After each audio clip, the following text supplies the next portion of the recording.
136 point down होकर market बंद हुआ।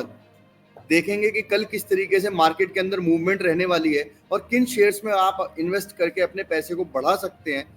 नमस्कार आरती जी, आपका हमारे पब्लिक वॉइस K2K पर बहुत बहुत स्वागत है। नमस्कार सर।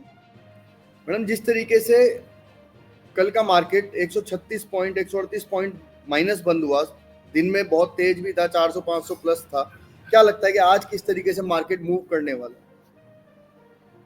मार्केट को अगर हम देखें कि लास्ट व्यू से हम जो देखें वहां से मार्केट रेगुलर आपका नीचे गिरता आ रहा है, क्योंकि उसका ये है कि एफएफआई जो अपनी प्रॉफिट बुकिंग कर रहा है उसकी वजह से रेगुलर नीचे आ रहा है, क्योंकि जब हमारे पास से स्टॉक कम होता है तो माइनस में ही जाता है। और उसके साथ साथ जो हमारा मार्केट के इन्वेस्टर है वो भी डर के मारे अपना स्टॉक सेल कर रहा है, जिसकी वजह से सेलिंग पर प्रेशर ज्यादा आ रहा है।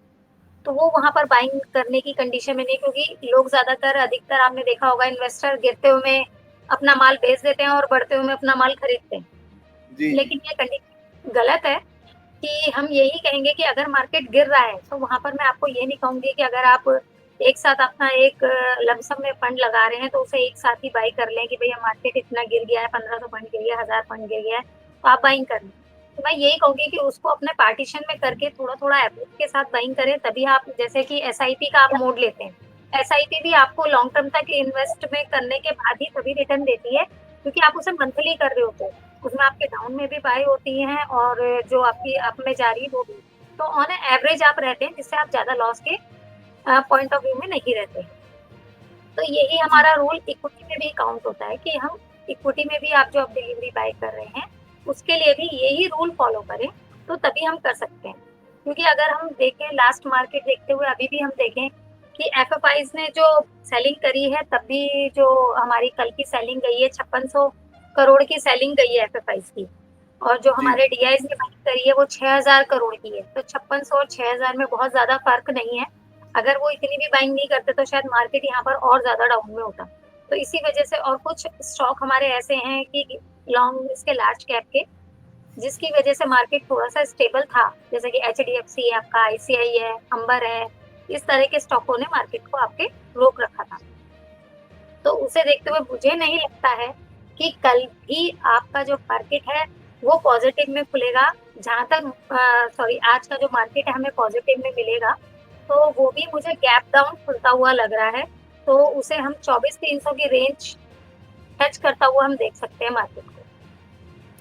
जिस तरीके से मैडम आप बता रहे हैं कि एफआईआई और डीआईएस की सेम अमाउंट की बाइंग और सेलिंग की वजह से मार्केट अभी रुका हुआ है, स्टेबल है। अगर दोनों ही साइलेंट हो जाए तो इसका मतलब मार्केट बहुत तेजी से नीचे भी आ सकता है।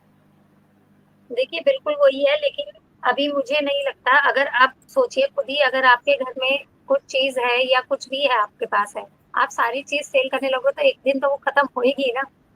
जी तो वही चीज कंडीशन यहाँ पर होती है कि अगर एफएफआईज और डीआईज दोनों सेल करने लगेगा तो मार्केट में तो एकदम से लेवल खत्म हो जाएगा इक्वल का।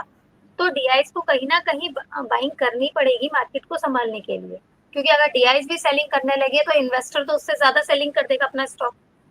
अगर एक दिन जी में अगर मैं कह देती हूँ कि 400 पॉइंट निफ्टी गिर जाए, तो 400 पॉइंट डाउन देखकर जो लोग शॉर्ट टर्म में खड़े हुए हैं उनका तो माल बिक जाएगा।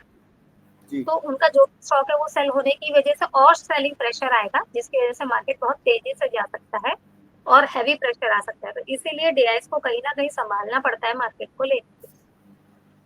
तो मैं यही जी कहूंगी कि बाइंग अपनी जो करें, जो मैंने बताया था कि आपको, जैसे आप एसआईपी मोड में करते हैं काम अपना, एसआईपी को मंथली मोड पे बनाते हैं, जैसे भी बनाते हैं, तो उसे थोड़ा थोड़ा करके ही बाइंग करते हैं, वही अपना स्टॉक में भी रखें। उसी हिसाब से अपने स्टॉक को भी बाय करें, क्योंकि मार्केट कहाँ से कौन से लेवल से ऊपर की तरफ चला जाएगा ये कोई नहीं बता सकता अभी। जी। तो आज आप कोई शेयर, कोई ऐसा स्टॉक सजेस्ट करेंगे हमारे व्यूअर्स को, हमारे इन्वेस्टर्स को, जिसमें कि वो अपने पैसे को इन्वेस्ट करके और अपने पैसे को बढ़ा सकें? सर मैं स्टॉक सजेस्ट करूंगी। स्टॉक आप आईसीआई बैंक का स्टॉक ले सकते हैं, लार्ज कैप में प्राइवेट बैंक का, जो थोड़ा सा मार्केट को, मैंने आपको बताया कि आईसीआई है, एचडीएफसी है, इन्फोसिस है, ये मार्केट को थोड़ा सा स्टेबल करके चल रहे हैं। तो आप आईसीआई बैंक को देख सकते हैं, 1260-65 की रेंज में बाइंग कर सकते हैं। उसका शॉर्ट टर्म ही टारगेट बोलूंगी मैं, ज्यादा लॉन्ग टर्म नहीं बोलूंगी, 1320 का टारगेट बोलूंगी। और इसे आप 1200 40 रुपए के स्टॉप लॉस पे ही रखें, उससे ज्यादा का स्टॉप लॉस मेंटेन ना करें अगर सेम डे के लिए भी करते हैं। जी, आज आपने बताया कि जिस तरीके से बैंकिंग सेक्टर ने मार्केट को स्टेबल कर रखा है और बैंकिंग सेक्टर में इन्वेस्ट करके इन्वेस्टर कुछ पैसे कमा भी सकते हैं। आज आप हमारे साथ जुड़े, आपका बहुत बहुत धन्यवाद। धन्यवाद।